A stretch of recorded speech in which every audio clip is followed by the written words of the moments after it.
As you may already know, my name's Clare Baker and I'm a former clutterholic and borderline hoarder. I successfully cleared all my clutter over 20 years ago without the need for an expensive home visit, and I've been helping people around the world do exactly the same ever since, so that they too can know what it's like to live a completely clutter-free life forever.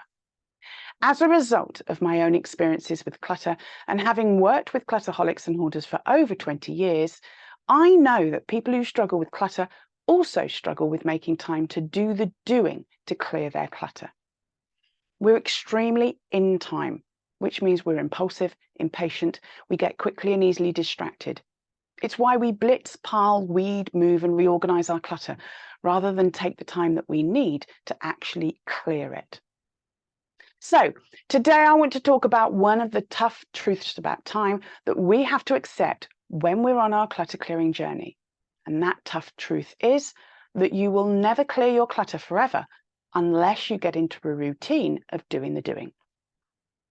Most clutterholics struggle or simply resist getting into a routine of doing the doing of their journey.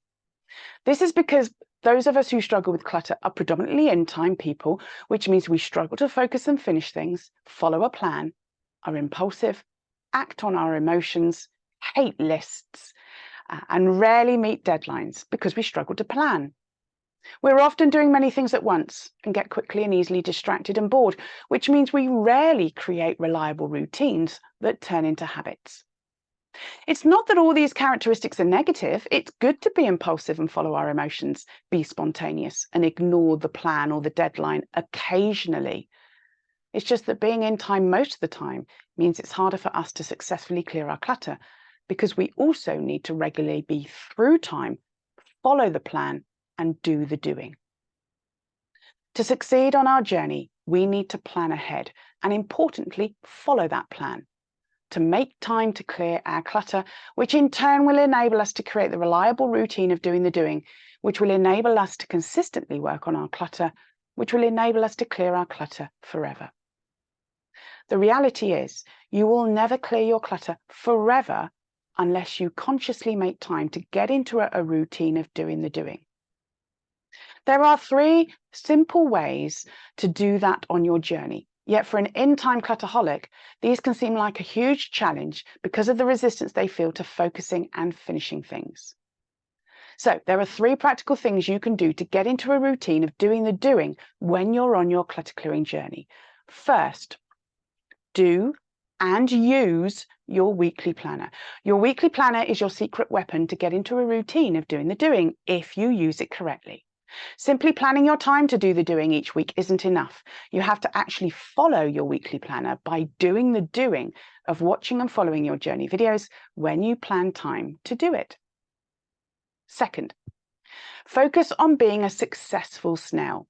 That means doing a minimum of 30 minutes of your journey videos, a minimum of 3 times a week, or 15 minutes a day for 5 days a week, with no more than 72 hours in between each session. Third, plan to do the doing 2 hours a day, 7 days a week, even if you are doing less than 2 hours a day, and even though you will only ever be doing a maximum of 5 days a week. By getting into the routine of planning more time than you need at the start, you will get used to setting aside enough time as you find you give yourself the choices to do more if you want to do more. And you will automatically have 2 days of contingency time built into your weekly planner in case things get in the way. There are 7 important reasons why you need to get into a routine of doing the doing on your clutter clearing journey and why the blitzes, weeding and piling will never work. So first, having a routine of doing the doing reduces stress and anxiety. When you know what you are doing when, it's one less decision that your brain must make. It just automatically knows what to do when, which saves your brain time and energy. And you're much more likely to do it even when you don't feel motivated. It's just what you do on that day at that time. Second, having a routine of doing the doing breaks old habits. If you want to clear your clutter forever, you need to break old automatic habits that you are doing subconsciously.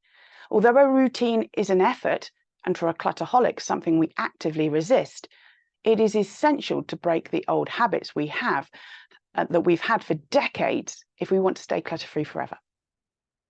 Third, having a routine of doing the doing makes new habits. If you want to clear your clutter forever, you need to create new automatic habits that don't require any effort. Although a routine is an effort, and for a clutterholic something we actively resist, it is essential to create the new habits we need to succeed.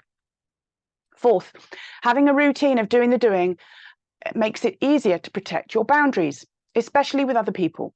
When you get into a routine of doing your journey videos on particular days at a regular time, it is much easier to tell people that you are unavailable on those days at that time.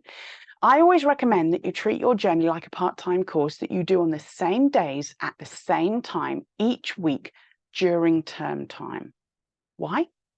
Because we and other people can more easily and readily accept that we are never available at, let's say, 10 a.m. till noon each day, Monday to Friday.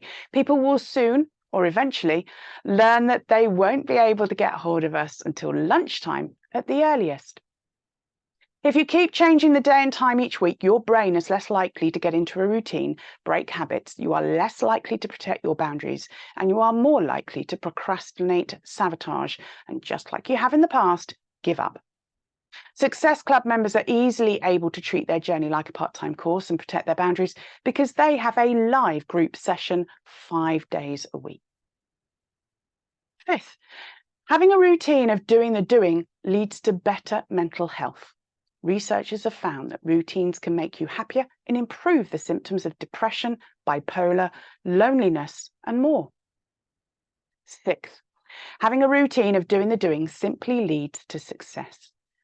When you get into a routine of doing the doing, and you get into a routine of capturing your daily successes of doing the doing, your brain will start to notice more positives, which will further improve your mental health and fuel your motivation to continue doing the doing. Finally, the seventh reason why having a routine of doing the doing is important is because it means you'll succeed at becoming clutter-free forever. The facts are simple. Those people who get into a routine of doing the doing of their journey succeed quicker and easier. That's because your brain adapts quicker and more easily to make decisions, doing your not sure check-ins and doing your visual check-ins to maintain your progress, simply because you're doing it regularly. You don't have to refamiliarize yourself with what to do, how to do it, or where you left off last time. You can clear your clutter fast or you can clear your clutter forever, but you can't clear your clutter forever fast. If you want to learn how to get into a routine on your clutter clearing journey, click on the link with this video now and find out how I can help you become clutter-free forever.